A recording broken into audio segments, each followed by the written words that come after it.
grande momento, um momento incrível aqui na Linhagem Geek. Nós estamos abrindo o nosso quarto Linhagem Recebe, com uma presença maravilhosa, sim, galera, tô aqui, ó, suadeira. Estamos aqui com Garcia Júnior, seja muito bem-vindo, Garcia Júnior. Garcia Júnior, pra quem não sabe, dublou He-Man, mais algumas coisinhas que a gente vai trazer aqui pra vocês. Mas seja bem-vindo, Garcia. Pô, sou eu que agradeço, cara. Tô muito feliz, inclusive, porque assim, vocês chamaram gente importante, Emílio...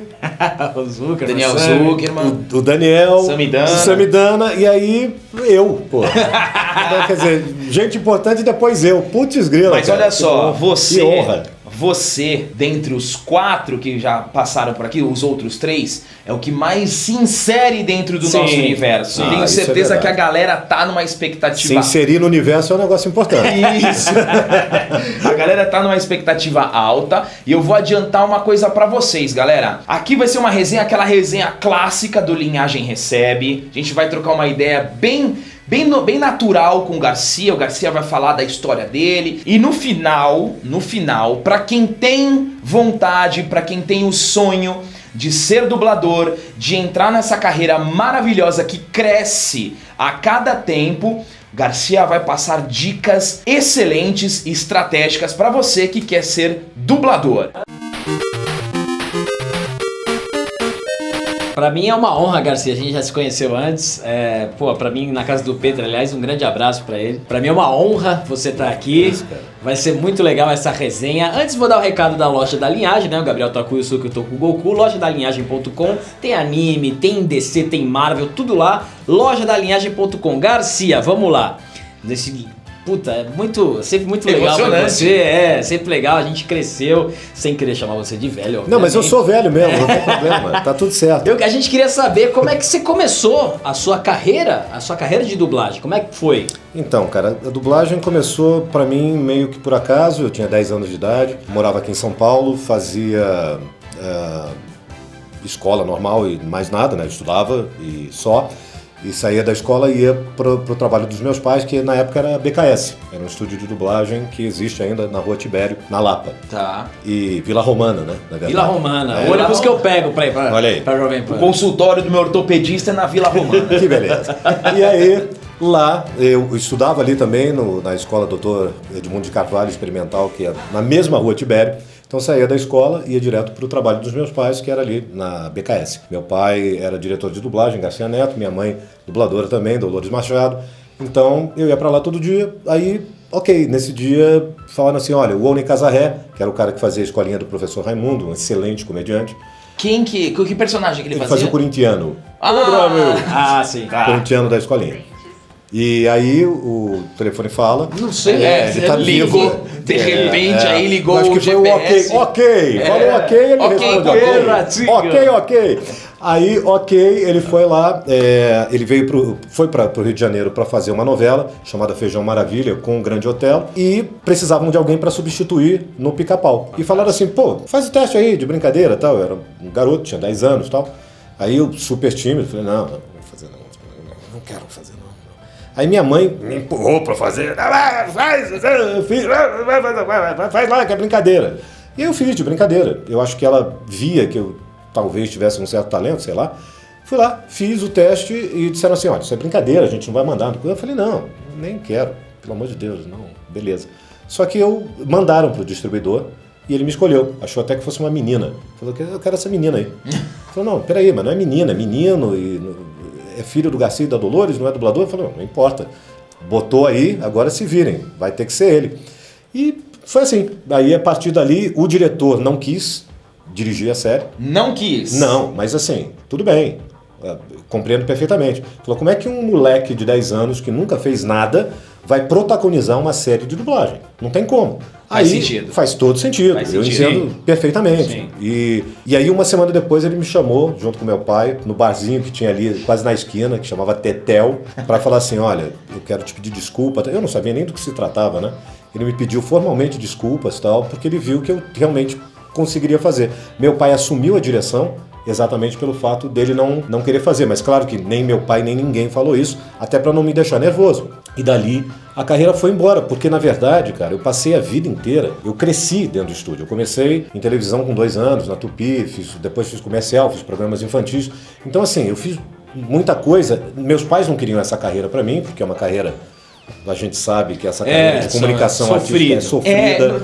Assim, a carreira artística é desafiadora, né? Desafiadora falta de grana é o nome desse desafio, né? Sim. É viver com pouca grana e você não saber se tem dinheiro amanhã, porque você não tem um salário. Sim. Você não tem uma coisa de dizer assim, vou chegar ali e vou ganhar minha grana. Não. Tem essa dificuldade que é normal na vida de quem trabalha com isso. Você, assim, não tem nada garantido. Né? Uma pergunta já, emendando essa questão. Então, o dublador, ele ganha um pacote fechado de dublagem, é isso? Por exemplo, vou dublar o Pica-Pau, você vai dublar 50 episódios, vai ser tanto o cachê? Não. Eu acho que é bastante democrático, na verdade, porque você ganha por hora. Isso legal. eu acho bacana, cara, porque assim, não tem a coisa de ser estrela de dublagem, porque eu acho que estrela, aliás, não tem estrela de nada, cara. A questão é a seguinte, você funciona ou não pro trabalho, funciona ou não pro papel, e você está servindo aquela produção. Eu não sei, né? É a minha posição. Essa coisa de estrelismo e de ser mais ou menos, eu acho que ninguém é mais nem menos do que ninguém. Numa boa, sério. Sim. Claro que tem gente que tem mais talento e menos talento, beleza. Mas aí isso já traz para você mais trabalho ou menos trabalho. Já traz para você mais projeção ou menos projeção. Mas enfim, o que tem de legal na dublagem é isso, que não importa se eu esteja fazendo... Tem uma diferença hoje em dia, acho que para protagonista e tal, uma diferença pequena, mas o valor hora é igual para todo mundo. Tá bom. O que diferencia é que se você faz uma série e é o principal, você vai trabalhar muito mais horas e consequentemente vai ganhar mais. Perfeito. E aí, mesmo assim, eu posso fazer lá no outro filme o Capacete 22, que é o que a gente chama, né? Que é só aquele cara soldado. É o soldado 012. Fala assim, Senhor! Pronto, e morre, né? E pronto, e tudo bem. E você ganha a mesma hora. Capacete 22. O Capacete 22 ganha a mesma hora do cara que vai chegar lá e vai fazer um discurso de 20 anéis ou loops, que é o que se chama, que é o que se divide para cada hora de trabalho. Tá. Quer dizer, cada take de dublagem é dividido em um loop ou anel. E esse loop ou anel, a gente subdivide em 20 desses para fazer uma hora de dublagem. Tá. Então, se eu tiver um personagem importante, que tem um discurso enorme, e tenha 20 anéis ou loops, eu vou ganhar a mesma coisa do que o cara falou, Senhor! E morreu. Entendi. Então, quando é nesse caso, eu quero fazer o Senhor! E morrer, porque, pô... Então é uma área justa, né? Eu acho, cara. Tá, legal. Ô Garcia, e assim, a gente sabe que a influência do pai e da mãe é muito importante Sem dúvida. na questão até de trabalho. E você foi inserido. Muitas ocasiões a criança é inserida para falar assim, não quero, eu quero seguir outra. Quando foi que você pegou a dublagem e falou assim, não, é exatamente isso que eu quero fazer? Cara, André, eu não sei, cara, porque na verdade essa coisa aconteceu ali em 77 com a dublagem. E foi muito por acaso. E meus pais, evidentemente, não queriam isso pra mim. Porque eu já tinha visto, inclusive, os perrengues que meus pais já tinham passado na vida exatamente por estar nessa profissão. Então, pra mim também não era uma coisa que eu dissesse assim, não, é isso que eu quero fazer, é isso que eu quero na minha vida. Mas eu acho que a vida é muito engraçada por isso, cara. Eu sempre digo uma coisa que eu acho que é importante. Você não tem que saber o que você quer, você tem que saber o que você não quer.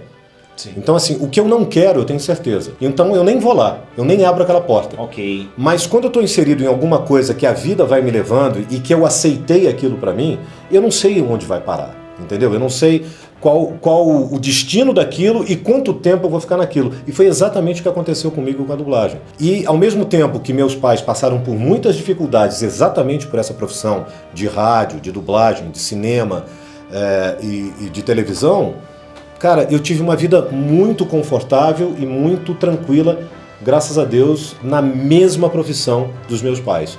Então você vê, nem tudo é igual, as coisas são muito diferentes dentro da vida de pessoas diferentes. Tá. Então, cara... E os seus pais, eles também eram dubladores? Sim, também, além de outras Você coisas. chegou a trabalhar em algum filme, ou algum desenho, alguma obra junto com o seu pai ou junto com a sua mãe? Claro, várias vezes. Sim, inclusive no Conan. O Conan, o pai do Conan é o meu pai. Fogo e vento atingiram os gigantes e seus corpos caíram nas águas.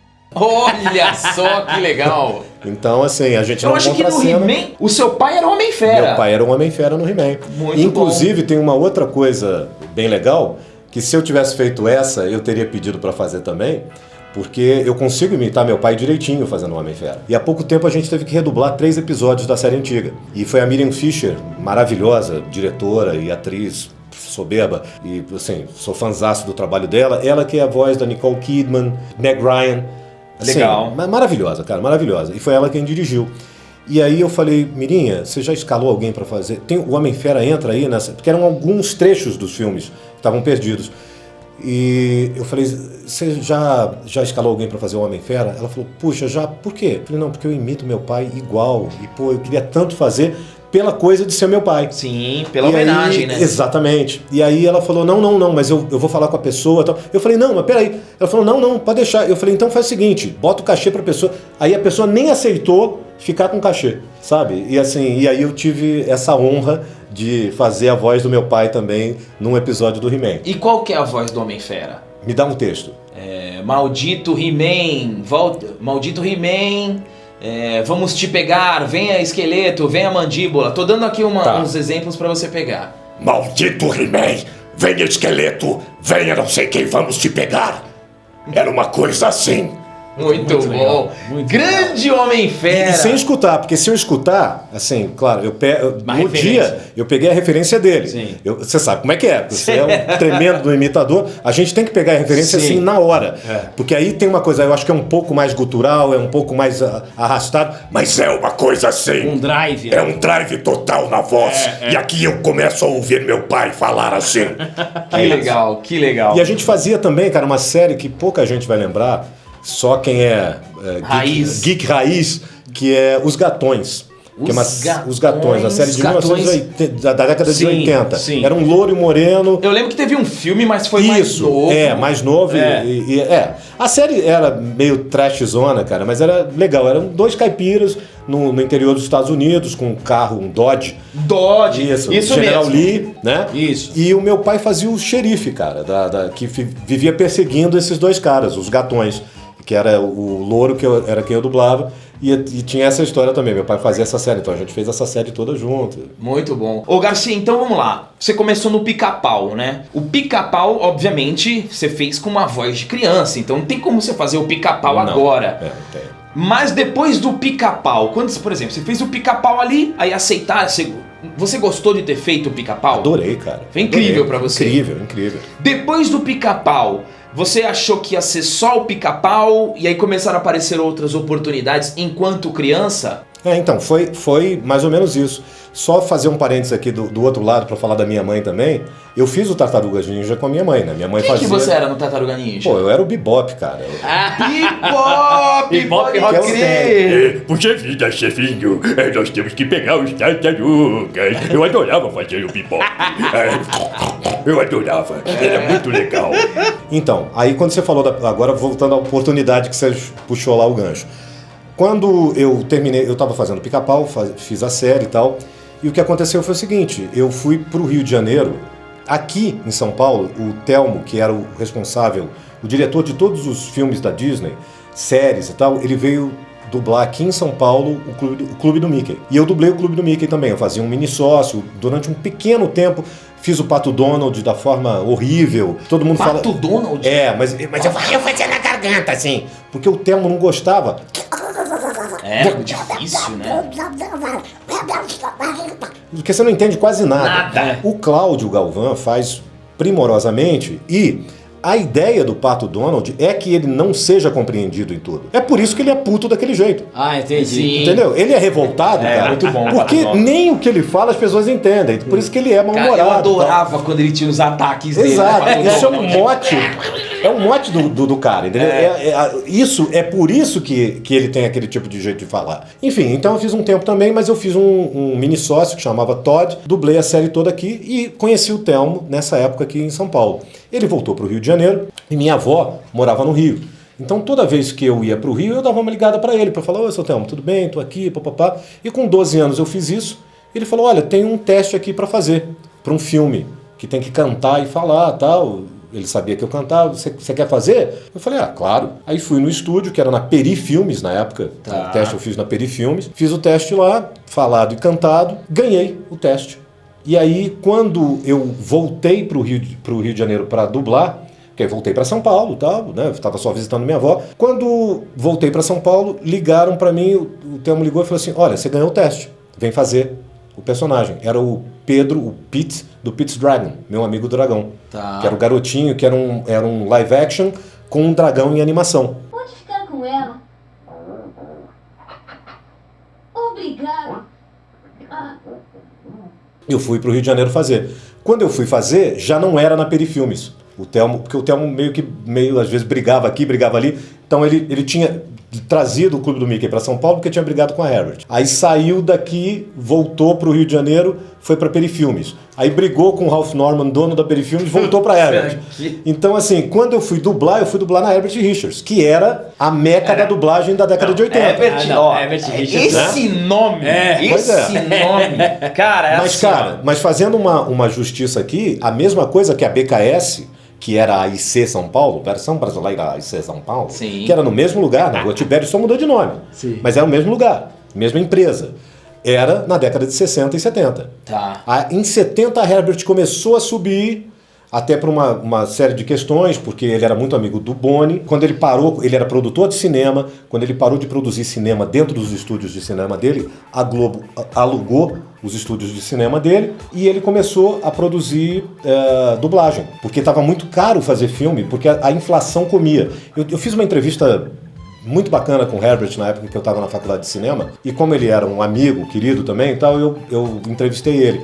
E ele falou isso, quer dizer, ele começou muito antes a dublar por causa do Disney. Ele conheceu o Disney lá nos Estados Unidos, aqui, porque ele foi cameraman do Disney, naquele esforço de guerra com a galera, os Três Amigos, com México, Brasil e tal, para fazer um esforço de guerra e trazer o Brasil para o lado dos aliados. Então o Disney veio para o Brasil fazer aqueles Três Amigos tal. Zé Carioca e o Pantito tal, não sei o quê. E o Herbert foi o câmera dele. E ele falou, pô, quando você for lá a Los Angeles e tal, me procura lá na Disney. E o Herbert procurou. O Walt Disney. O Walt Disney. Porque eu sei que o Walt Disney, quando ele veio aqui pro Brasil, que ele criou o Zé Carioca quando ele tava aqui no Brasil. Isso eu não sei e não acho muito provável, pelo seguinte, porque ele veio para produzir já o negócio. Então acho que ele já teria vindo. Ele já veio com a ideia do Zé Carioca. Eu acho que sim, porque isso fazia parte do esforço de guerra. Sim. Isso foi primordialmente para trazer... Pra fazer a aliança dos personagens. Exato, e trazer a cultura junto com o social, né? Tá. De trazer as pessoas pro lado dele, né? Do lado dos americanos. E ele falou, pô, quando for lá nos Estados Unidos, tá, e o Herbert foi. E ele falou assim, escuta, por que você não começa a dublar? Eu tô com o Zorro aí. Olha que legal. Caraca, o Zorro da série clássica? Zorro da série clássica, com o Guy Williams. Nossa. E ele falou assim, eu tenho uma série e tal, você começa a dublar, e como estava realmente muito caro para produzir cinema por conta da inflação, que ele me contou assim, pô, eu fazia um filme, quando eu terminava de rodar, a inflação já tinha comido tudo, e o ingresso já não valia metade do que deveria valer para eu conseguir recuperar o dinheiro que eu investi. Então ele falou, cara, não tá dando. Então nisso ele fechou ali, isso tudo para chegar na coisa do porquê que o Herbert, né, acabou se tornando um grande produtor de dublagem depois. Porque ele fechou o cinema, mas alugou os estúdios de cinema dele para a Globo, e a Globo, como ele viu o Boni começar na carreira, né, e falou assim, pô, Boni era um cara genial, tal, eles formaram uma amizade muito cedo. Então ele começou a produzir e dublagem muito para a TV Globo, e a coisa deu aquele boom na década de 70 tal, e a Herbert se transformou no grande estúdio de dublagem do Brasil. No famoso versão brasileira Herbert Richards. Cara, do Mariano. Não, é assim. A voz do querido Mariano. Sensacional essa. Porque assim, praticamente todos os desenhos que a gente, que é oitentista, acompanhou da Rede Globo, praticamente, eu não consigo me lembrar aqui de cabeça outros. Por exemplo, eu lembro muito assim uma sequência que era Smurfs, Thundercats, He-Man, Caverna do Dragão. Acho que praticamente todos esses desenhos era tudo Herbert Richards. Exatamente, era tudo lá. Tá, e então também faz séries, sentido, né? porque tinha uma conexão com a Rede Globo, né? Sim, sim. Entendi. Porque as coisas eram compradas pela Globo, e a Globo já comprava também com a opção de entre aspas, produzir, ou seja, mandar para onde ela quisesse a dublagem. Sim. E ter esse controle, digamos assim. Perfeito. E aí, como também vários atores, né, ali das novelas também faziam dublagem e tal, então a coisa meio que se misturava ali e foi feito um ambiente ali onde a dublagem cresceu bastante no Rio de Janeiro. Que legal. E vai daí, eu caí na Herbert Richards para fazer o Meu Amigo Dragão. E aí, Quantos anos você tinha? Eu tinha 12. 12. E aí- qual foi a reação dos seus pais? Quando você falou, pai, mãe, eu vou pro Rio de Janeiro dublar. Não tem essa não, né, negão? Pai e mãe, eu vou pro Rio de Janeiro dublar. Tapa na tua orelha, que tu tá pensando que tá morando onde? Tá pagando que boleto aqui, negão? Isso na minha época não tinha essa coisa não, rapaz.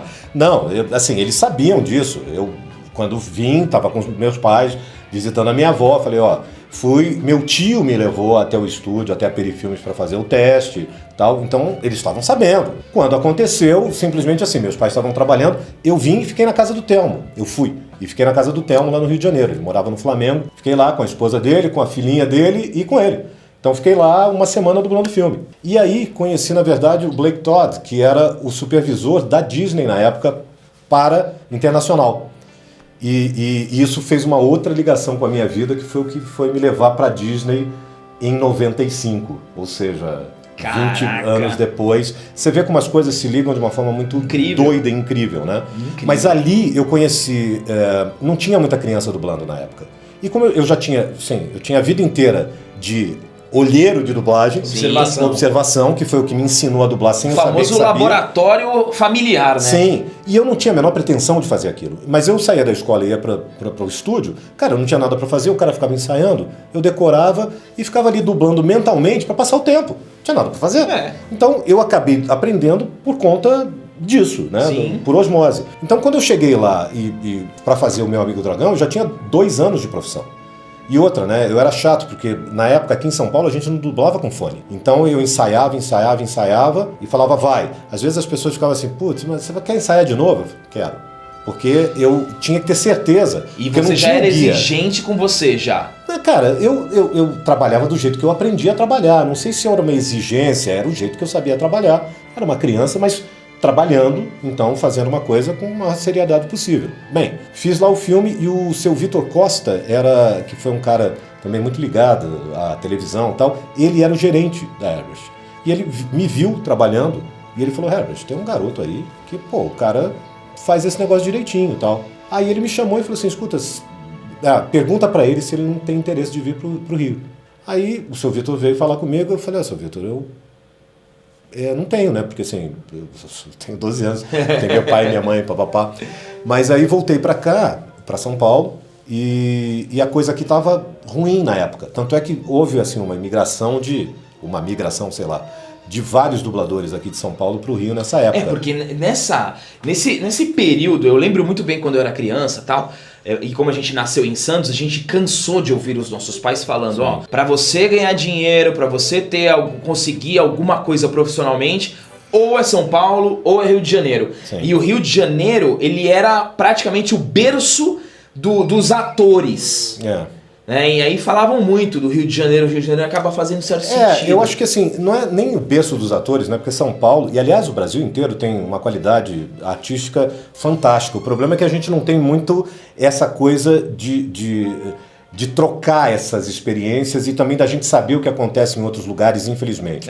Mas aqui, por exemplo, existe uma força, eu acho que maior, na coisa do teatro e tal. Então, e quem é dessa vibe, dessa galera, na época pelo menos, era uma galera que não se misturava. Quer dizer, mesmo televisão era uma coisa menor. Entendeu? Eu não vou fazer televisão.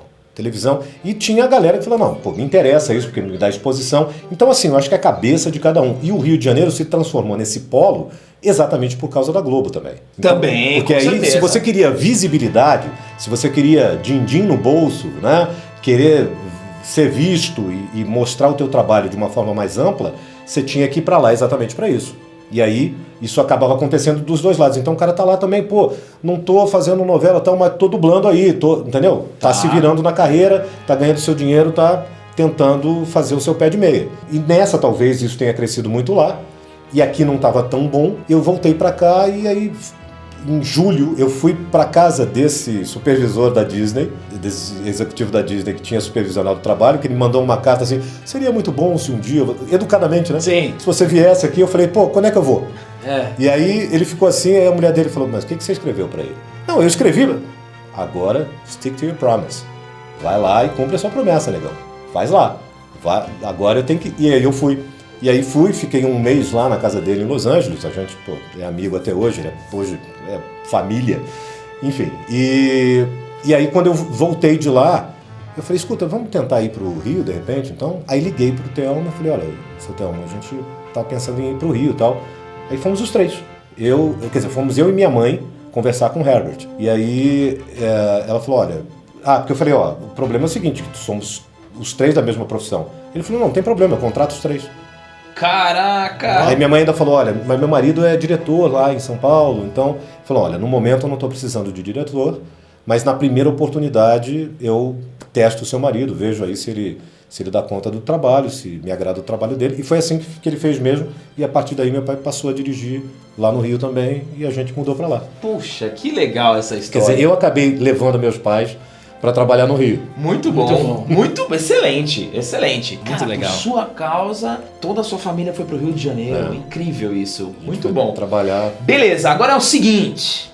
Linhagem, vem com o Gabriel aqui. Porque agora a gente vai se aprofundar em quem? Nos nossos gloriosos personagens, os atores que o Garcia Júnior dublou. A voz do Garcia, quem é oitentista, é inconfundível, sabe. Oitentista é nós. Então vamos começar falando sobre o cara, né, o boladaço, que é Arnold Schwarzenegger. Garcia, é o seguinte, vou fazer uma pergunta aqui pra você. Quando caiu pra você, chegou pra você o Conan, primeiro filme do Arnold Schwarzenegger, que não Pump Iron, que é o filme de fisiculturismo dele, mas filme mesmo que ele interpreta um personagem, foi o Conan. Quando chegou o Conan, eu quero saber da emoção. Quando chegou o Conan... Imagina ele dublando o Conan. Quando chegou o Conan ali pra você, falou assim, Garcia, tem esse cara aqui, Arnold Schwarzenegger, não sei se você já conhecia. Quando você olhou e falou, puta, apesar do Conan não falar muito, né? O Conan não fala muito. Não. Porque o Conan era mais massa. Mas fala pra gente qual foi a sua reação, a sua sensação quando viu aquele troglodita enorme com a espada e você fez o Conan. Conta um pouquinho do Conan e do Arnold Schwarzenegger. Tem uma história pregressa, porque na verdade eu vi o filme com meu pai no cinema. Olha que legal. A gente assistiu esse filme no cinema junto. 1981, se eu não me engano. Eu não lembro. Pode ser. Quando foi pro cinema, mas claro que pra dublagem foi talvez um ano ou dois depois. Sim. Naquela época era assim que acontecia. Demorava 2 anos. Demorava. Não era tipo, né, junto com o lançamento do cinema, lançava dublado pro cinema, não. Então eu vi no cinema, cara, e me amarrei no filme, né? Aliás, o filme é sensacional. Outro dia eu não sei onde, cara, que eu vi um negócio dizendo assim, eu acho até que foi o Emílio. Eu acho que foi no Pânico que o Emílio falou, aquele filme é uma bosta. Aquele filme é uma merda. Ele não gosta, ele não gosta. Cara, mas a questão é a seguinte, agora eu vou aqui, né, ao vivo e a cores, defender. Vou te falar o seguinte, você sabe de quem é o roteiro do Conan? De quem? Oliver Stone. Oliver Stone. E não é porque, Oliver Stone, caguei, Oliver Stone. Não é essa a questão. Beleza. A questão do filme, cara, é que ele bate numa coisa importantíssima. Que o cara começa dizendo isso. Eu ia atrás do aço. Porque o aço eu achava que era o sentido de tudo, que era o poder. Depois eu entendi que era a mente. Esse o Tulsa Doom. E, né, que tem aquela cena lá que a mulher tá lá no penhasco e ele fala, come my child. E ela se joga lá de cima. Aí ele diz pro Conan, tá vendo? Você não entende, é isso, a vida, isso é o sentido da vida. Não é controlar o aço, é controlar as mentes. E isso cada vez é mais atual. Claro, né? Perfeito.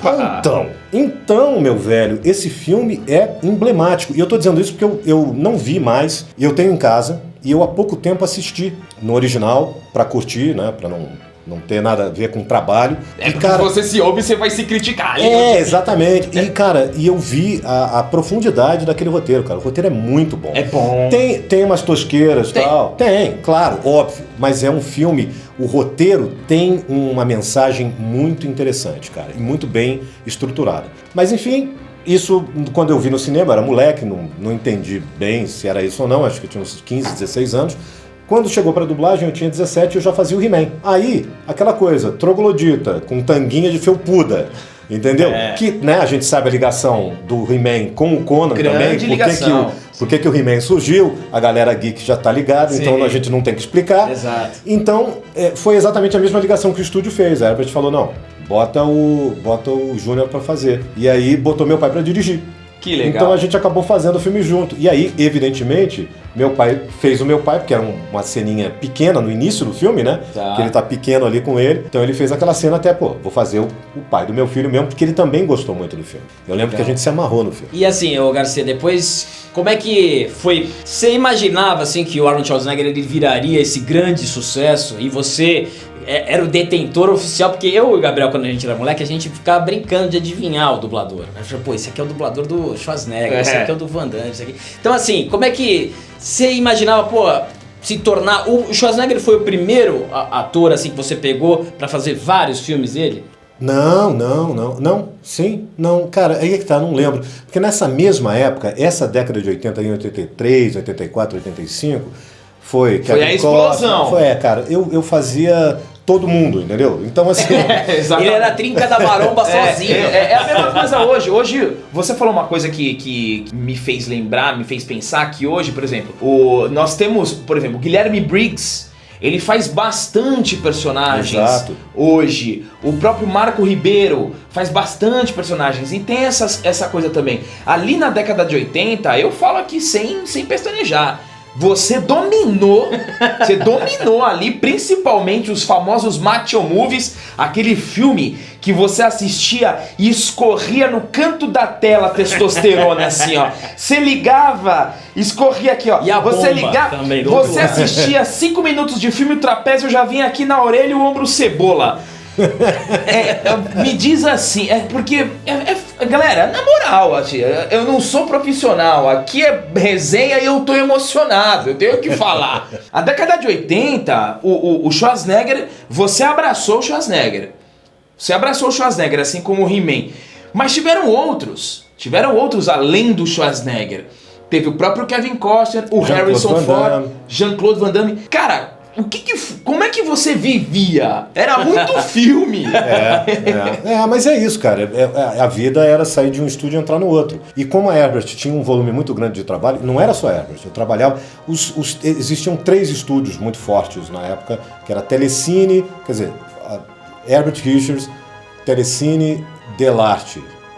E tô esquecendo de alguém. E depois... a VTI já foi na década de 90. Mas assim, tipo, a Herbert, digo, no Rio... era 85%, 90% do mercado. Os outros 10%, 15% eram divididos entre esses 2 outros estúdios. Tá. E eu estava trabalhando neles também. Então eu estava o dia inteiro, cara, rodando primeiro dentro dos 7 estúdios da Herbert, saía de um e entrava pro outro. Às vezes eu estava dublando principais nos 2 estúdios ao mesmo tempo. No mesmo dia? Simultaneamente. Caramba. Porque naquela época a gente não dublava separado como é hoje. Hoje todo mundo dubla no seu tempo. Então você tem que estar lá, você entra e sai no seu horário sem descansar um segundo. Naquela época não, todos nós trabalhávamos juntos. Então a gente terminava um filme, uma dublagem, num dia. Hoje em dia não é possível fazer isso. Mas naquela época a gente começava às 8h30 da manhã e até 11 da noite, ou meia-noite, ou 10, e acabava o filme. Porque as cenas eram assim, e se você fosse o principal, você tinha folgas. Então assim, tinha, sei lá, 3 cenas que vocês 2 entravam, depois. Então, nessa folga, ou eu deitava no canto do estúdio e dormia um pouco para descansar, ou eu estava indo para outro estúdio fazer outra coisa. Então era aquela coisa assim, cara. Então você imagina com esse volume de trabalho nesse estúdio. E com o que eu trabalhava na época, eu realmente não parava, cara. Era uma coisa atrás da outra. Então, e você... uma voz também muito marcante pra mim dessa época, que dividia bem você, que eu gostava muito. Enquanto você fazia o He-Man, via o Newton da Mata com o Lion. Sim. 2 vozes... O André Filho também, cara, fazendo o Sylvester Stallone. Que depois, o André Filho... Depois faleceu, foi substituído pelo Luiz Fire, muito bem substituído. O Luiz Roberto Filho. Mas o André, cara, era um cara fora da curva, cara. Ele era gênio, assim como o da Mata também. Esses 2 são 2 gênios, cara. Então, a do André, a primeira dublagem do Rock, a primeira voz, eu gostava bastante, sabe? Marcava. Mas o da Mata e você marcaram mais, pra mim, porque vocês faziam os filmes, você fazia ali a maromba, né?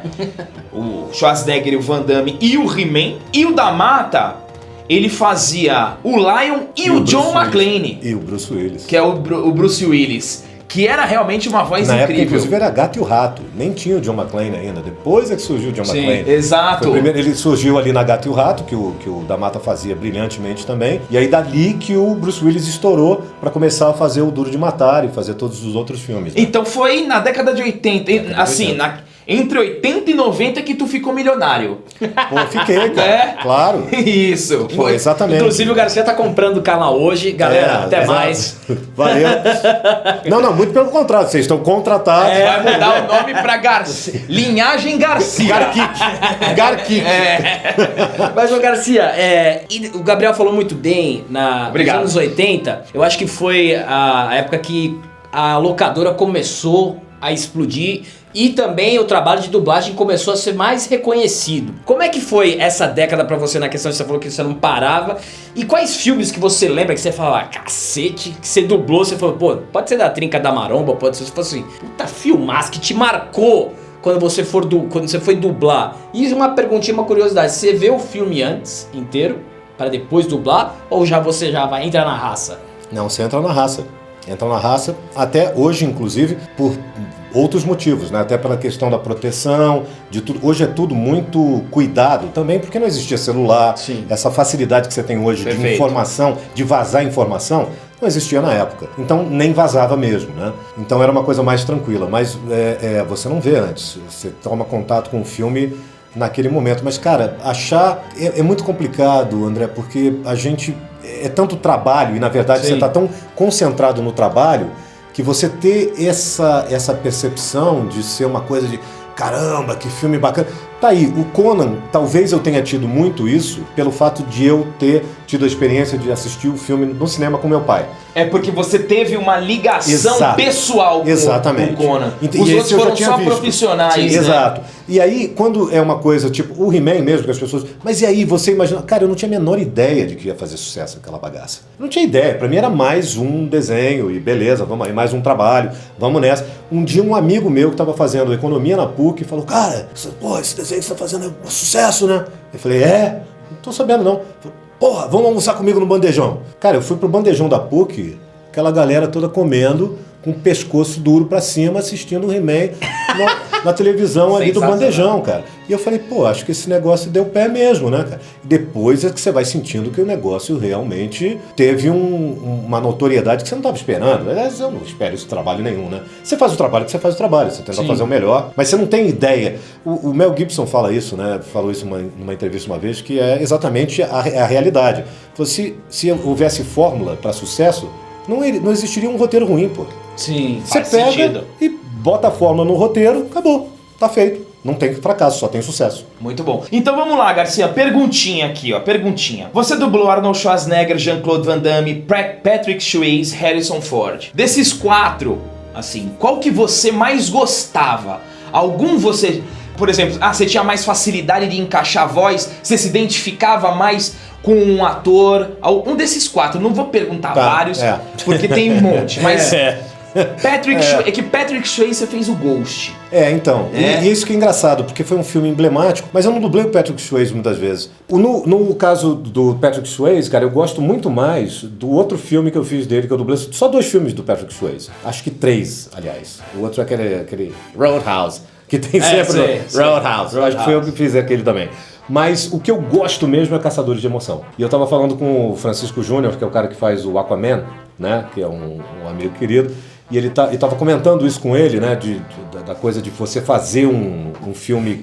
Que ele falou assim, pô, cara, eu adorava a tua dublagem no Caçadores de Emoção. Eu falei, velho, que bom, eu também. E é legal quando você vê um profissional que curte a mesma coisa que você fez. É bom. Então, assim, porque ele faz um surfista, uma coisa meio assim, então eu fiz uma coisa meio carioca. Uma onda radical, não tem uma compreensão verdadeira do mar, não enxergam o lado espiritual do lance. Meio surfistão e tal, e ele é o bandido da parada, tô dando spoiler do filme da década de 80. Tem gente que se ofende ainda um pouquinho. Azar teu, né? Então, E aí, com o Keanu Reeves, né? Isso que eu ia falar. Que era o detetive. Keanu Reeves, exatamente. Então, assim, eu curti demais fazer aquele filme. Aquele filme eu acho que tava muito bem. E, infelizmente, redublaram. Nada contra quem dublou, não tô falando nada da dublagem, nem vi, tá? Mas eu fiquei triste por eu não estar mais no filme, porque eu adorei ter feito aquele filme. Porque quem faz o Patrick Swayze, geralmente, assim, a voz mais oficial, a que eu gosto, inclusive, nele, é o Ricardo Schnetzer. Tá. É o cara que dublou a maioria dos filmes. Então, assim, nem muita identificação. O Harrison Ford, dublei em vários filmes, mas eu tenho ele dividido com o querido Júlio César, já falecido, que fez também o Homer Simpson. Nossa, fantástico. Sim. Que O primeiro Homer. O primeiro Homer? O primeiro ou o segundo, eu não sei se o Valdir Santana fez o primeiro, que também já é falecido, ou se foi o Julinho. Eu acho que foi o Valdir, aí o Valdir saiu, o Julinho entrou, e depois o Julinho saiu, o Julinho parou, e aí voltou o Valdir um tempo, depois foi o Carlos Alberto, que é quem faz até hoje em dia. Tá. Mas assim, então ele fez o Caçadores da Arca Perdida, fez a série Indiana Jones. Então eu gosto do Harrison Ford, porque fez no Blade Runner, mas... Então, ok. Mas o Indiana Jones você não fez? Não. Você fez o Fugitivo? Fiz o Fugitivo. Lembrei. Fiz o Fugitivo. Então, assim, eu não tenho muita ligação com o Harrison Ford dessa forma, porque dividi também, o Julinho fez o Júlio César fez uma coisa importante, que era o Indiana Jones, né? Toda a saga Indiana Jones, que é importante. Então, ok, fiz o Harrison Ford, fiz também, mas depois foi redublado no Star Wars. Então, assim, uma série de coisas que você vai perdendo, aí o outro vai fazendo e tal. Uma divisão assim. O único que não redublaram foi o He-Man até agora, né? Não, ó, cara, nada. O maravilhoso da vida é que nada é eterno, inclusive a vida. Exato. Então, exatamente por isso que a gente tem que aproveitar muito mais a vida do que bobagens a respeito de, eu não fiz isso, porque, cara, isso é normal, isso é da vida, tá tudo certo. Show. Então, dentre eles todos, o Schwarzenegger, pra mim, foi o cara que mais marcou, porque eu fiz a maioria dos filmes, eu fiz mais coisas. Eu outro dia vi um outro canal que o cara fez a contagem. Eu fiz 16 filmes do Schwarzenegger. Caraca. Eu fui o cara que mais dublou o Schwarzenegger. Então, por isso, eu acho que eu tenho uma identificação maior com ele. Perfeito. Eu lembro muito da sua voz. Tira no Jardim de Infância. Nossa, mas é fantástico. Esse filme é uma comédia. Pra quem não conhece, esse filme é uma comédia do Arnold Schwarzenegger. Maravilhosa. E ele nesse filme, ele fala uma coisa que o Garcia disse no começo da entrevista, porque ele fala pra parceira dele, quando ela pergunta, por que você virou policial? Ele fala, meu pai era policial, minha mãe era policial, meu avô era policial. Você falou isso no começo, né? Uhum. Meu pai é dublador, minha mãe é dubladora e eu me tornei dublador. Mas meu avô não é dublador. Isso. E assim, desses filmes do Schwarzenegger, eu preciso perguntar, quando você fez o Predador, foi um filme assim que... Cara, você olhou e falou, puta, que filmaço, ou também você coloca na questão de, não, foi profissional, eu fiquei na minha... Na época, cara, não deu pra ver, porque quando você tá fazendo, você tá tão preocupado com o sincronismo, com a interpretação, Sim. ler o texto, sync, ouvir, tentar reproduzir o máximo que o cara tá fazendo, é muito doido, cara. O tempo pra fazer isso tudo não te dá a liberdade de você relaxar e falar assim, pô, que filmão, deixa eu assistir aqui e tal. Você não, claro que você curte algumas cenas, mas também picotado pelo, agora vamos correr pra cena tal, sim. corre pra outra cena, aí muda, aí você vai pra cena final, volta pra do início. Isso tudo, cara, te dá uma zoeira na cabeça. Sim, entendi. Quando eu assisti, eu curti. Aliás, adorei a resenha de vocês sobre o Predador. Nossa, achei fantástico. muito legal, Não, é cara. fantástico. O link Achei tá muito aqui legal. em cima da cabeça do André. Pô, tem que ver, porque assim, esses caras são muito inteligentes. Aliás, vocês não podem perder nada do que esses caras falam. Muito obrigado. Fica ligado aí. Não, mas é sério. Depois eu faço o Pix. Tô ganhando uma grana pra isso, mas depois a gente conversa. Ô Garcia, assim, vamos fazer. Quais os melhores filmes que você dublou e os piores, assim? Pode ser um, dois, você pode escolher. Cara, o melhor eu sempre digo, eu sempre faço menção a esse filme que foi Bom Dia Vietnã. Porque eu tinha morado em Portugal para fazer. Eu fui para Portugal para fazer rádio. Eu fui locutor da Rádio Cidade lá de Portugal durante um ano, em 88. Que legal. E naquele momento lá, eu vi o Bom Dia Vietnã no cinema em Portugal. E, cara, e aí chorei pra caramba, porque é aquela coisa, né? Você tá longe, aquela coisa, eles estão longe de casa, ele também. Tem nada a ver. O cara tá tomando tiro no Vietnã, eu tô em Lisboa, bem pra cacete, tomando sol, lindo. Não, mas aí, mas você faz aquela ligação, Sim, né, sim. emocional. Aí quando eu voltei pra cá, cara, eu falei, cara, eu vi que tava escalado na Herbert. Aí eu fui lá pedir pra fazer. Eu falei, olha, eu preciso fazer esse filme, porque eu entendo esse filme. Eu estava fazendo rádio em Portugal. Eu sei o que é você ser um comunicador, assim, dentro dessa coisa, né? De às vezes você tá triste. E claro, cara, dá uma saudade, dá uma melancolia, às vezes dá um arrependimento de você ter saído da tua casa. Então, às vezes você tá mal pra cacete, você tem que ir lá. E, bom, que vocês fazem no Pânico todo dia, né? Ao vivo ali, e a cores. Sim. Foda-se o que tá acontecendo, cara, na tua vida. Se vira aí, E vai negão, lá, e rende o bloco. Isso aí, né? rende o bloco. É isso aí, rende o bloco. Rende o bloco. Né, Alba? Isso. Porra, Alba. Albeta, Então tá certo, Albeta. Mas é isso, cara. Então é a verdade da coisa. E eu tava com esse sentimento muito à flor da pele, né? Eu falei, então, cara, por favor. E naquela época não tinha essa coisa, como demorava pra chegar, o filme já tinha passado no cinema e tal, eu pude levar pra casa o texto e o VHS. Olha. E fiz o meu texto todo, cara. Porque a tradução é um trabalho muito aliado à dublagem, mas não linkado à dublagem. O tradutor, ele nem deve, na verdade, tomar liberdades poéticas de querer adaptar coisas que, de repente, ele não sabe o ritmo de quem vai dublar, não sabe, você entendeu? Então, assim, o trabalho dele é traduzir, ipsis literis muitas vezes. E a gente lá, com a nossa expertise, faz a adaptação para a dublagem. Um trabalho em conjunto do diretor com o ator, tal, muitas vezes só o dublador, muitas vezes o diretor ajuda, blá, blá, blá, blá. Então, como eu tinha esse conhecimento, eu falei, cara, eu quero adaptar esse texto. Então eu levei para casa, adaptei, ensaiei e cheguei no estúdio. E o Zé Santana, que foi o diretor do filme, foi um cara super parceiro, super colado no trabalho, porque eu falei, Zé, ó, se passar o horário, porque a gente ganha por hora, você tem um pré-estabelecido, só que se estourar, você vai receber a mais. Tá. Aí o cara falou, pô, então mas por que você então não dá de malandro? Dá uma de chavada aqui, errei aqui, errei ali pra estender o horário e ganhar mais. É, malandrão, aí você ganha mais uma vez. Aí o cara falou assim, pô, não vou chamar o cara que o cara não consegue resolver o trabalho no tempo do trabalho, né? Então, claro que isso não cola e jamais colaria também até por uma questão de ética. Mas como era uma coisa difícil, que ele falava pra caramba e tal, eu perguntei, Zé, olha, eu não quero ganhar um tostão a mais, mas você se incomoda de se alguma vez, porque, claro, o papel do diretor é de te dirigir, e eu sou muito subordinado.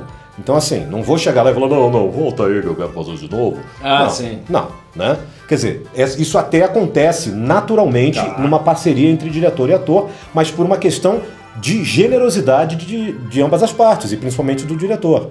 Mas não é, quem está capitaneando o trabalho é a direção. Então você faz isso se a direção permitir. Perfeito. Né? Então eu cheguei e falei, Zé, você se incomoda que se eu pedir para fazer de novo, eu sei que... Porque como eu ensaiei, vai ficar quase lá. Mas se eu sentir que eu posso fazer melhor, eu posso pedir para fazer mais uma vez? Não, claro, garoto. Tudo bem.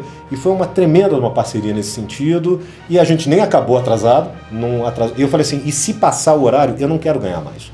Porque eu sei que você é extremamente honesto no seu orçamento e tal. Então, ok. O que foi. Se eu ficar uma hora a mais, só vai ser chato para você, que vai ter que ficar uma hora a mais ou duas aqui comigo.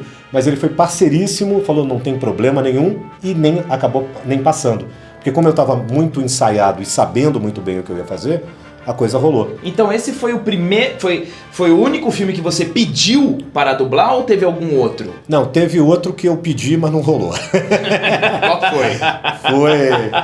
Foi. Aliás, cara, depois eu também falei, foi Rumblefish, o Selvagem da Motocicleta. Esse eu não conheço. É um filme Mas preto e branco do Coppola. Tá. Francis Ford Coppola? Isso. É uma galera jovem, tal, não sei o quê, e eu quis fazer o Mickey Rourke. Tá. Que era um cara que era um puta de um ator em ascensão na época, depois se escolheu a própria carreira, Sim. né? Por uma série de motivos pessoais, assim, escolhas erradas, profissionais, blá blá blá, mas ele era puta ator, ele é um puta ator. Sim. Mas ele só errou. Fez o Wrestler, né? Ele fez o Sin City também, Sim, todo caracterizado, sim. fez o Wrestler. Exatamente. E na época ele era o galanzão, mas ele era o anti-galã. Ele até fez o 9 Semanas e Meia de Amor, que é um filme bem vagabundo, mas aí tudo bem, era um puta de um ator, um filme preto e branco, era um filme de conceito, cara, preto e branco e tal. Mas aí houve uma puxada de tapete. Mas esse filme também teve uma coisa muito legal, porque teve uma puxada de tapete de um lado, mas teve uma atitude do Herbert Richards em si, que foi linda, cara. Eu acho que eu nunca contei isso. Porque eu... Ó, exclusivo, hein? Exclusivo! Exclusividade na linhagem geek. Eu entrei na sala dele, eu estava indo para Portugal. Eu já ia fazer rádio em Portugal, eu estava saindo da empresa. Já tinha pedido demissão, inclusive, né, tinha ido na sala dele um momento para fazer acordo, pedi, e ele nem me deixou falar, quer dizer, ele me propôs o acordo, só falou, aí ele falou, tá com quantos anos, hein? Eu falei, 20. Ele falou, tá na hora de fazer besteira mesmo. É agora, então é o seguinte, vai lá suas besteiras, quebra a cara, quando quiser as portas da minha casa estão abertas para você e tal, passa lá no DP e tal, assim, muito bacana. E nesse momento, eu já tinha feito isso, então já estava demissionário, já estava indo embora. E chegou esse filme e eu pedi para fazer e eu senti que tinha uma puxada de tapete. Aí eu falei, eu vou no homem, porque eu quero fazer esse raio desse filme, eu vou lutar com unhas e dentes. E cheguei lá e levei, porque eu tinha tudo do cara, reportagem, tinha uma revista na época de cinema chamada 7, Revista 7. Sim. Sim. A coleção da revista 7, Cinema e Vídeo. Tinha tudo. Aí levei e tal, falei, olha, eu conheço o cara, conheço o trabalho do cara, então, pô, eu queria muito fazer, Aí ele falou assim, tá, peraí. E aí eu pensando que ele fosse dizer assim, pô, mas você tá indo embora. Por que você quer estar enchendo o saco? Você vai embora, cara. Não enche o saco, vai embora, pô. Ô, moleque, não enche a paciência. Na hora ele ligou pra Helena, que era a coordenadora geral do estúdio. Falou, Helena, vem cá. Quem é que tá aqui pra fazer o Mickey Rourke e tal? Ah, é fulano, sabe? Não. Garcia Júnior. Eu fiquei assim. Aí a Helena falou assim, seu Herbert, mas isso aí é a ordem do cliente, porque a puxada de tapete tinha se coberto bem. Tinha... Tá calçada. Calçou em todo lugar. E eu admiro, aliás, parabéns, viu? Porque isso é inteligência. Então, se calçou bem, e aí ele falou assim, então, aí ele olhou pra mim e falou assim, então, veja bem, é a ordem do cliente, eu falei assim, Herbert, o que o senhor fez agora pra mim, vale mais do que se eu tivesse feito filme. Eu não quero mais fazer o filme. Que legal. Isso aí que o senhor fez valeu pra mim. Que legal. Muito obrigado. Já não quero mais nada, dá licença. Levantei e fui embora. Perfeito. Excelente história. E você falou do pior filme. Você falou que eu não acredito que eu tô dublando isso aqui. Puta, cara, eu fiz tanto filme ruim, cara. É, com certeza Porque, fez. pô, cara, 44 anos de carreira na bagaça. 44 anos, olha que coisa incrível. A gente fazer um filme bom, cara, filme bom é um negócio difícil, né? Tanto é que é por isso que é um funilzão, né? É. Você chegar num filme bom é um negócio difícil. Sim. E também tem isso, às vezes o filme é bom e envelhece mal, né? Ele é sim, bom naquele isso, momento. perfeito. O Highlander, por exemplo, que Cara, eu fiz. você falou tudo. O Highlander, eu dublei o Highlander, né? O primeiro. O primeiro, claro. Sim. O menos pior hoje em dia. Christopher pensando. Lambert. É. O Christopher Lambert e Envelheceu o Sean mal. Connery. Eu Sim. assisti recentemente também. O André Filho fazendo brilhantemente o Sean Connery, diga-se de passagem. Cara, eu adorei aquele filme quando eu vi no cinema e adorei quando eu dublei. Tava amarradão. Outro dia eu vi e falei... Cara, como envelheceu mal. É. Então tem isso também, né? Tem essa coisa. Então, cara, filme ruim, eu acho que eu fiz a vida inteira. Assim, faço todo dia, ou 2 ou 3, entendeu? E às vezes salvo um negocinho ali. Eu acho que é isso. Não consigo lembrar, assim, André, um tipo, puta que coisa horrível. Agora vamos entrar aqui no cenário de desenho. Já falou um pouquinho sobre He-Man, mas eu queria perguntar pra você o seguinte, Garcia. Na década de 90, a Disney veio forte com os filmes, com as animações. Sim. Rei Leão, A Bela e a Fera. Eu lembro mais desses dois que você dublou, né? Você dublou o Simba, do Rei Leão. Sim. E na Bela e a Fera você fez a Fera. E o Gaston. Você também era o Gaston. Também era o Gaston. também. Olha! E era o Príncipe Eric da Pequena Sereia. Você também fez o Príncipe Eric da Pequena Sereia. Você lembra de algum outro, assim, desse momento da Disney? Eu lembro mais da Bela e a Fera e do Rei Leão. Porque o Rei Leão, pra mim, foi muito marcante. Acho que a grande maioria das pessoas... Eu considero o Rei Leão... É fantástico. O melhor desenho da Disney, Rei Leão, 1994. Eu considero. Tem vários títulos maravilhosos da Disney, mas pra mim esse foi um dos melhores desenhos. Quando você dublou o Rei Leão, você sentiu assim uma coisa diferente? Você teve uma conexão diferente com o Rei Leão ou com algum desenho da Disney? Ou pra você também foi naquela onda do profissional, vamos lá, linha de produção, dublo o Rei Leão aqui, Gastão ali? Porque também foi uma enxurrada de desenho da Disney que você dublou. Exatamente, 94 foi o Rei Leão, foi o último, porque aí em 95 eu virei executivo da Disney.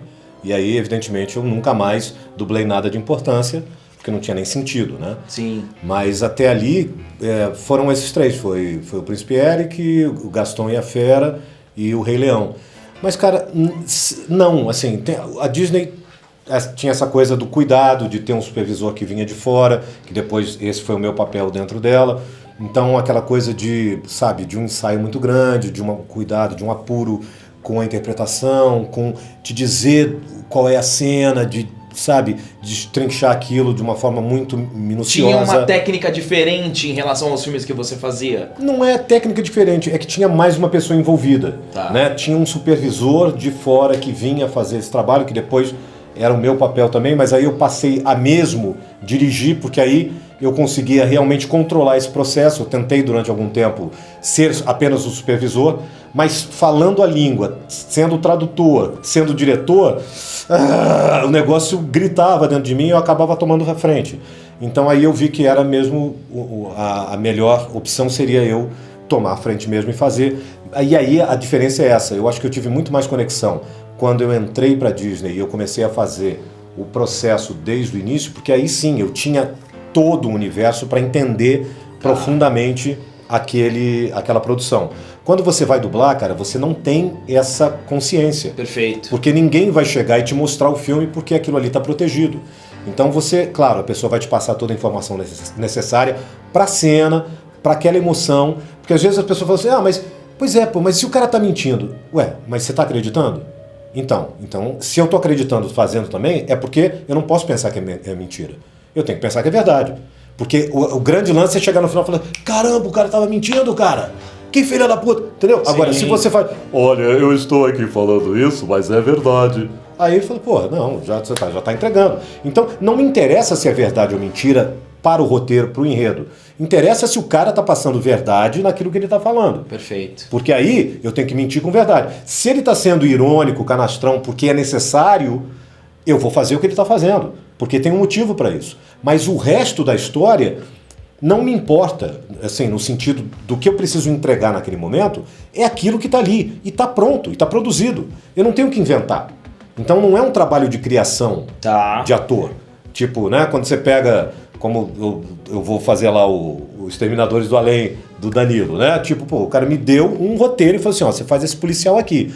Aí eu posso pensar o que fazer com esse policial. Já pode dar o spoiler já do Exterminadores do Além? Pô, deve, cara.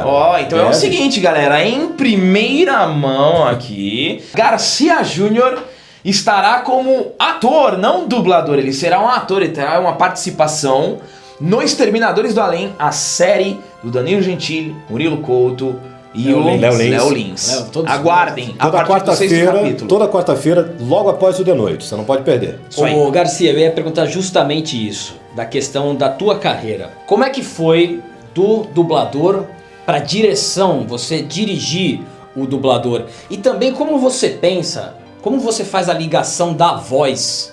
Por exemplo, porque na tua cabeça, você tá nesse universo, você vê um ator, parece que é automático, você lembra de como é que funciona toda essa questão da tua carreira, dessa passagem de dublador para diretor e você imaginar a voz perfeita que vai casar com o personagem. Eu acho que tudo vai pelo mesmo caminho, né, André, de sensibilidade, que é o trabalho da gente de uma forma geral. Todo mundo que trabalha com comunicação e tal, trabalha com a sensibilidade. A transição de dublador para diretor de dublagem é sempre complexa também, porque a questão é você direcionar o outro. Você não vai fazer o outro não vai fazer o que você exatamente imaginou, e muitas vezes ele te surpreende fazendo muito melhor do que você tinha imaginado previamente, e também não vai ser você. Então você tem que direcionar o outro para fazer aquilo que você quer, mas não é você, é o outro. Né? Então isso tem que ter muito tato, muita delicadeza, sim, muito cuidado, muito carinho, e eu falo isso com maior tranquilidade. Porque você lida direto com pessoas. Exatamente. E eu sempre dirigi dessa maneira. Eu não sou um diretor déspota, nem tirano, nem autoritário, nem nada disso. Fala a verdade, quer dizer, eu sou... Você tem cara. Não sei. Não, e pior que tem mesmo. Não, e eu concordo contigo, porque eu tenho primeiro, eu tenho uma voz grave. Imagina ele dando uma bronca em alguém. Não, cara, eu tenho uma voz grave. Era a mesma coisa que eu pensava do meu pai, né? Meu pai tinha uma voz grave também e falava alto também. Cara, assusta, né? Mas não, cara, isso é o meu jeito. E às vezes é exatamente isso. Às vezes eu tô falando um negócio, tô discutindo uma coisa, discutindo no bom sentido, debatendo, eu tô com uma paixão e as pessoas ficam assim, né? Tipo, caramba. Começa a vir a energia, né? Não, e eu não tô, cara, eu não tô puto. Eu só tô falando. E eu tô aqui apaixonado pelo negócio. Falo, meu irmão, não sei o quê. E aí a pessoa... Então tem isso, claro que tem essa coisa meio intimidadora do próprio tom de voz e tal. Mas, cara, não, eu trato com super carinho, sempre. Porque é como eu gostaria de ser tratado. E eu sei que o cara tá ali absolutamente fragilizado. Porque eu também tô quando eu tô ali. Eu tô buscando um caminho. E pra você fazer isso, você tem que ter acolhimento, você não tem que ter chute no saco. Sim. Né?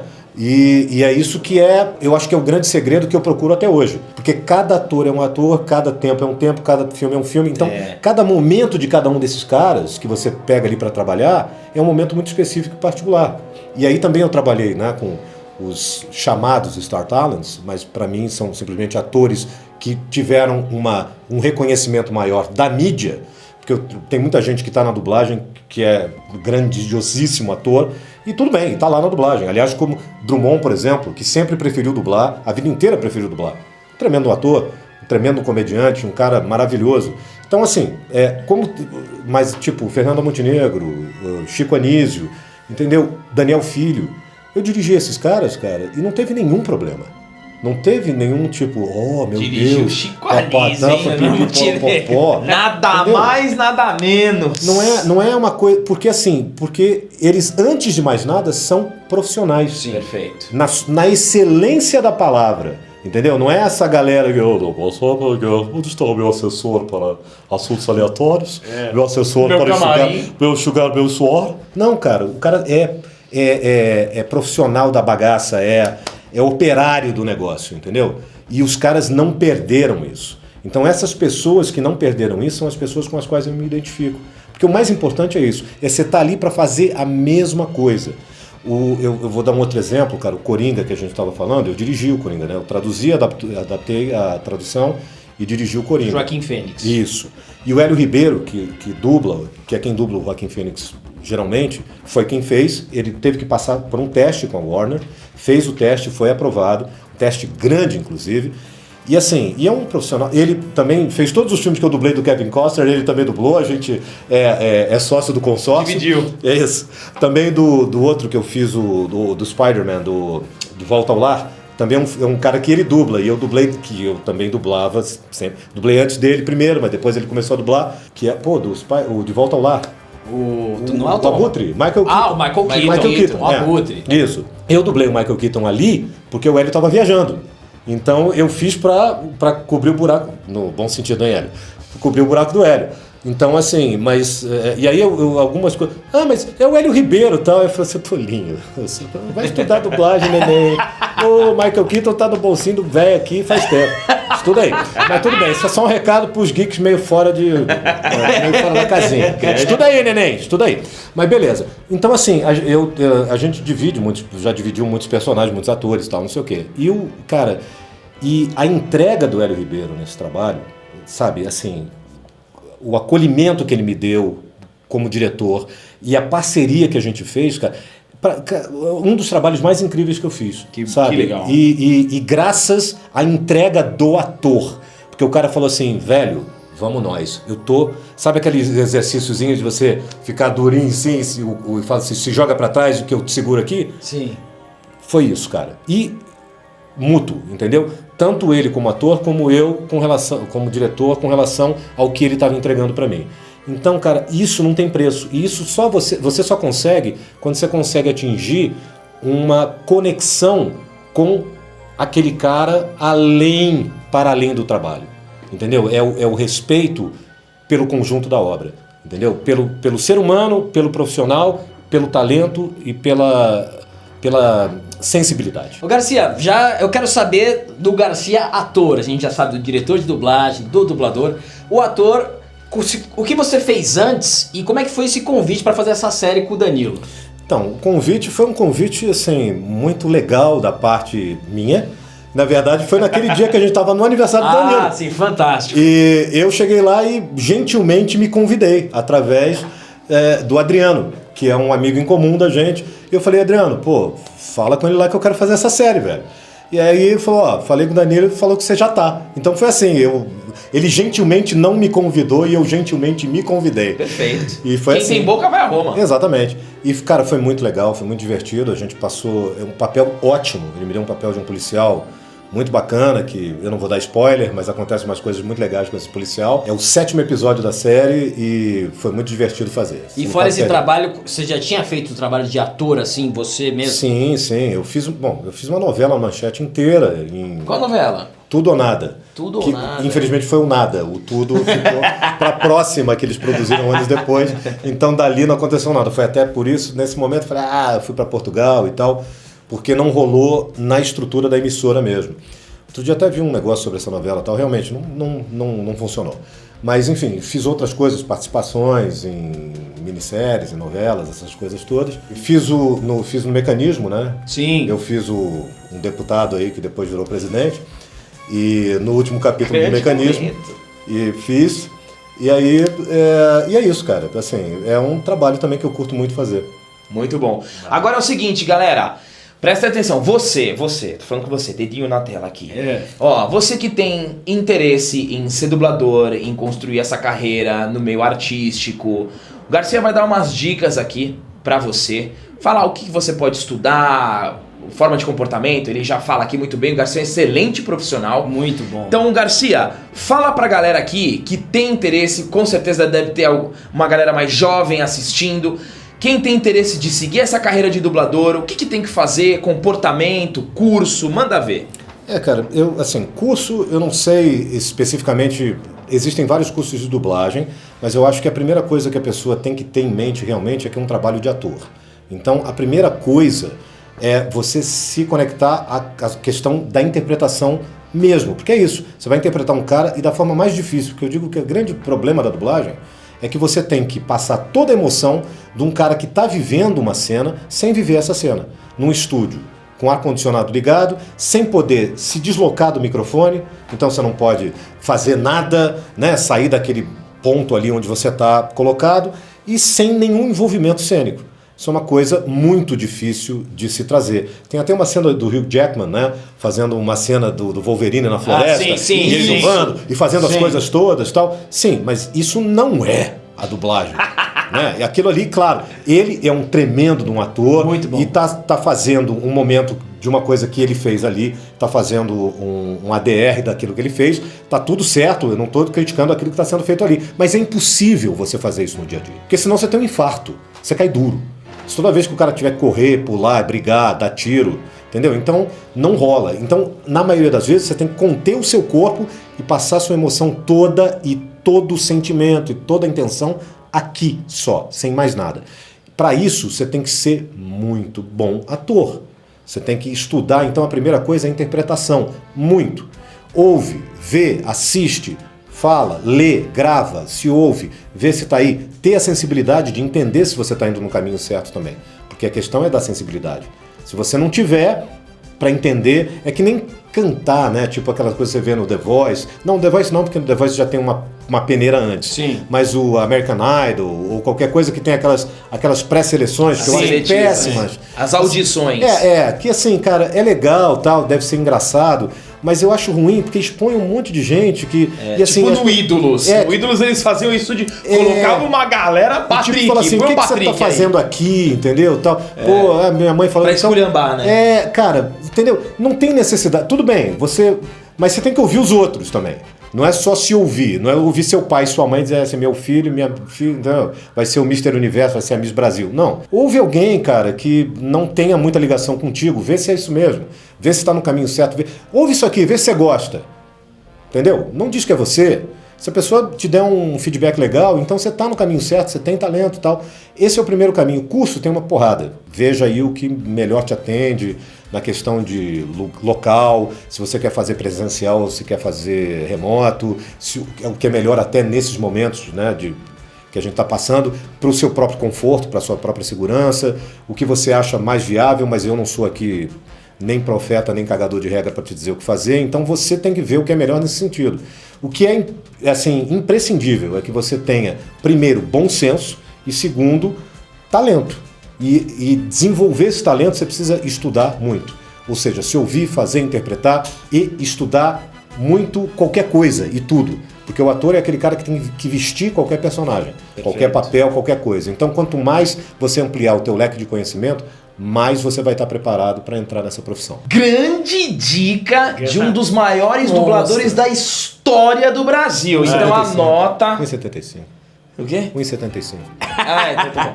Não, mas Anota, porque é o seguinte, galera. Segue o cara. Escute dicas construtivas de pessoas que construíram algo. Então temos aqui um especialista, um profissional com mais de 40 anos de carreira. Escuta o Garcia. Construir Agora, umas portas de correr lindas, você vai ver.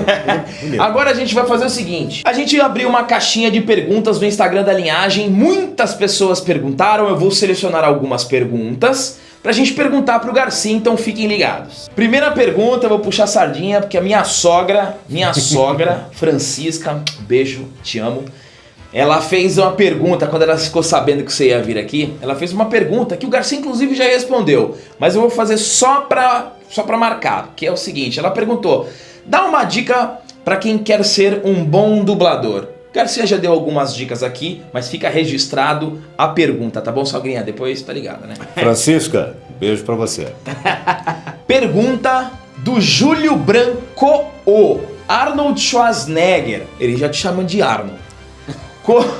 Já é o Arnold aqui do lado. Arnold, como você está vendo a dublagem de agora? Tá melhorando ou piorando? Pô, boa pergunta, Júlio.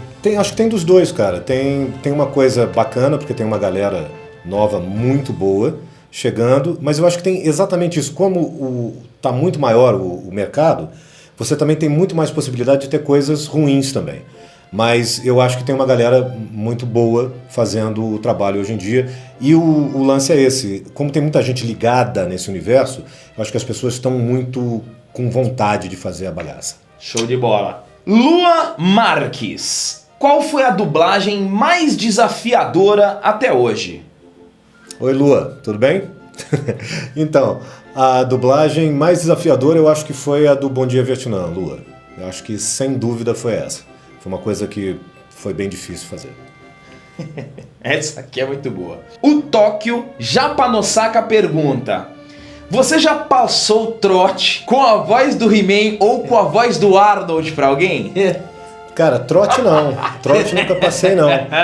Mas seria engraçado, né? Não, nunca passei. Trote não. Já fiz mensagem pra amigo, tá, essas coisas, mas... Ou fala aqui com a minha tia, com a minha avó. Inclusive eu, né, que pedi pra mandar mensagem pro Gabriel. Inclusive ele que pediu pra mandar mensagem pra alguém. É, muito antes de existir o canal. Grande momento, foi incrível. Vamos lá, esse aqui, ó. Won Esorge. É só fácil, né? É só os nomes aqui é tá só, fogo. tá tranquilo. Won Esorge ou Won Esorge. Pede pra ele dar uma palhinha cantando. O Garcia adora cantar, inclusive. Não, assim não dá. Ele acabou de postar. Traz o violão aí. Ele acabou de postar um vídeo no Instagram dele de uma música que eu sou apaixonado. Do Tears for Fears. Woman in Chains. Woman in Chains. Fantástico. Ficou muito bom. Legal. Manda um refrãozinho Não, aí. você Capela. não tem referência. Eu sei muito bem como é que é jogar o cara na... Woman in Chains. Isso aí é jogar o cara na furão. Não. Traz a viola aí e vamos fazer junto o som. Aí a gente faz, mas a cena, pô... Ó, tá bom, beleza. Para com ele. Para com ele. Os caras jogam. Aí. Eu passo um pouquinho por isso aí. Pois Por isso é. que eu tô te salvando. Ah, mas Obrigado. eu quis render o bloco. Não, beleza, pode render, mas eu empaco nas quatro aqui.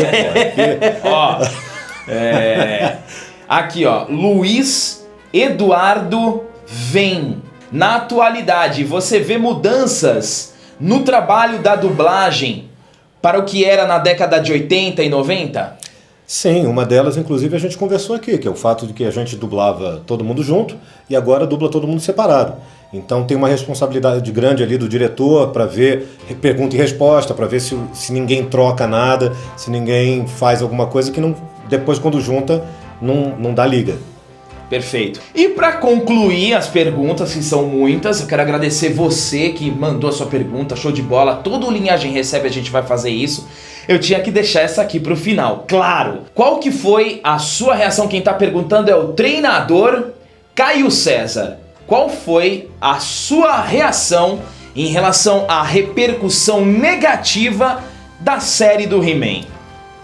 Pô, Caio, nenhuma, honestamente, porque, assim, eu não vi a série, eu não tenho nenhuma ligação com isso, e aí eu também acho chato, imagina, ficar torcendo contra alguma coisa que eu não fiz. Se eu não fiz, foi uma escolha minha não fazer. Então, assim, eu desejei, inclusive quando fui contactado para fazer, desejei sorte ao projeto e tudo, e não desejo nada de ruim e nem me interessa, porque eu não tô no projeto, então tô quieto aqui no meu canto. Perfeito, porque é o seguinte, galera, vocês que já estão ligados no que aconteceu com o He-Man, depois vai lá no canal, assiste de novo lá os Mestres da Lacração, caramba. Eu quero só fazer uma pergunta, uma última questão pro Garcia, que a gente acabou esquecendo. Eu queria a tua opinião, Garcia, de profissional, como essa onda de animes e tokusatsu surgiram nos anos 80, e se você teve a oportunidade, se você dublou alguma coisa de anime e de tokusatsu, como é que foi a tua reação quanto profissional em relação a essa onda japonesa, e por que você não teve um personagem de anime? Teve alguma coisa com estúdio? Não, eu acho que não. Eu acho que mais porque esse universo está mais concentrado aqui em São Paulo, e eu estou no Rio de Janeiro, até por uma questão de proximidade com uma colônia japonesa muito maior e muito mais forte. Sim. Então, até talvez pela questão de tradutores e de um universo que tem muito mais consciência do que isso. Quando eu morava aqui, porque eu tinha 2 vizinhos, né, descendentes também, então eu tinha contato com quadrinhos japoneses, todo domingo eu almoçava na casa de uns amiguinhos que a avó fazia comida japonesa pra gente, então isso estava muito ligado à minha vida aqui, e eu acho que é por isso que as coisas vêm mais pra cá. Então no Rio de Janeiro eu não tive contato mesmo, não aconteceu, então é isso, eu tô fazendo agora uma série, mas tipo, tô fazendo por remoto uma série aqui em São Paulo, tô gravando uma série aqui pra São Paulo, que é uma série bem conhecida dessa. É um anime? É um anime, bem conhecido, inclusive. Nossa, show de bola, olha, aliás, deixou no mistério, hein? Eu não posso dizer, evidentemente, mas vou só dizer que, olha só como a vida é legal e como não há essa coisa de antagonismo com as pessoas e nem nada. Agonia às vezes dá, mas antagonismo não. Com as pessoas que você tem relações boas, cara. O Glauco, que está fazendo a voz do He-Man nessa nova temporada, é o meu diretor nessa série. Olha, que legal. Entendeu? Então, assim, a gente está trabalhando junto ali na felicidade e na harmonia que a gente sempre teve. E a tua opinião como profissional, Garcia, dessa questão, essa onda dos japoneses? Te surpreendeu? Você ficou, mas que é isso? Não, cara, eu acho que é bem interessante, porque é um universo interessante, que tem uma filosofia muito bacana, que a filosofia oriental é muito rica, sim, né, cara? E muitas vezes a gente não entende, porque a gente não tem profundidade E aí é que é legal, porque aí a molecada vai fundo, ela vai pesquisar, ela vai chegar lá, ela vai entender por que aquilo ali aconteceu, por que isso aqui, por que aquele personagem tem aquelas características. Então, isso é muito bacana, porque lindo. Abre a cabeça da garotada para um outro mundo que não é muito próximo ao nosso, mas que é muito rico. Né? Então essa abertura de cultura e de riqueza de diferenças, que é o que a gente mais precisa, ter diferenças no mundo e respeitar essas diferenças, é isso que a gente vai aumentando o entendimento da gente, não vai embotando a cabeça num mundinho só, num pensamento só, uma coisa, um mundo, não, eu acho que a estrutura é muito grande porque o ser humano é muito plural.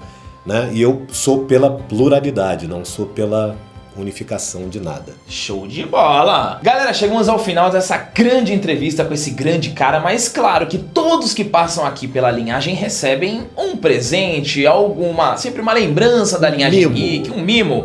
E nós estamos presenteando o Garcia Júnior com este Funko aqui do He-Man. Claro, como não ser diferente, né? Este aqui é um presente da Linhagem Geek e da Universo Geek Store, que é um grande parceiro nosso. Grande salve pra você, Marcão. Você só vai receber esse He-Man aqui se você fizer aquela frasezinha clássica da abertura do He-Man. Vamos lá, Garcia. Bom, em primeiro lugar, quero agradecer ao Universo Geek Store, não é isso? Isso. Universo Geek Store, muito obrigado. Linhagem Geek. Mas esses 2 caras aqui já estão no meu coração, então isso aqui já é jogo de comadre.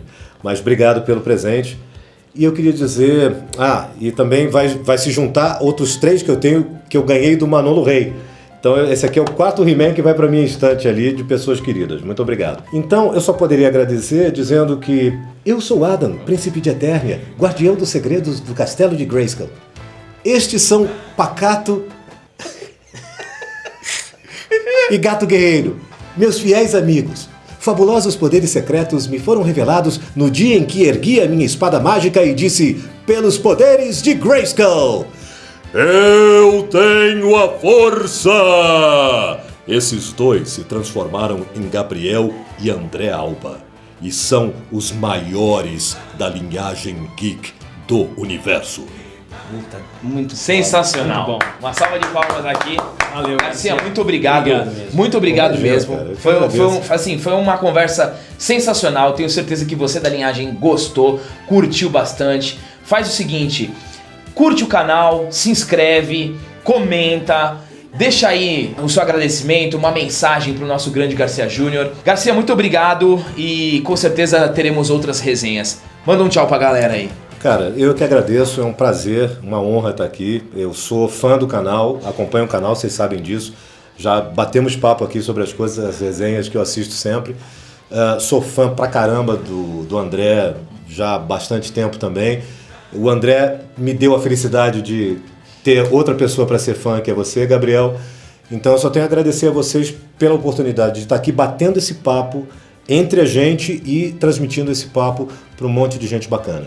Para mim é uma honra. Garcia é um dos grandes amigos que eu fiz nessa jornada que eu tô fazendo aí na comunicação. Foi uma surpresa gigante, porque você sabe, né, Garcia, nessa carreira que a gente tem, a gente não escolhe, a amizade ela surge. E assim, quando eu conversei com o Garcia pela primeira vez, parecia que a gente já tinha se conhecido há 20 anos. É uma grata surpresa. Obrigado por você ter vindo aqui no meu apartamento gravar. Uma honra gigantesca. E para você deixar suas redes, pro pessoal te seguir, Instagram, todos os seus conteúdos que você coloca. Não, beleza, cara. Eu que quero te agradecer de novo, pô. Uma honra minha estar aqui. Você sabe que eu fiz questão disso. Sim. Eu vim pra entrevista no The Noite, que foi segunda-feira. Eu podia ter ido embora e tal, mas eu realmente quis ficar para ter esse momento aqui com vocês, porque é muito importante para mim também. Então te agradeço a oportunidade, agradeço você também, Gabriel. Se você quiser me seguir, eu não tenho redes sociais, eu tenho rede social, eu só tenho Instagram, eu fico lá brincando, cantando e de vez em quando falo umas bobagens lá. Se você quiser me seguir é Garcia, JR, Garcia, _ Júnior, _ Soldado, _ Raso. É isso. Por que Soldado Raso? Porque todo mundo é oficial. Eu prefiro ser Soldado Raso, que tem pouca competição. Soldado Raso só tem eu. Oficial tem uma porrada. Então, se você quiser colar num Soldado Raso, chega lá. Valeu, galera! Até a próxima. Até mais.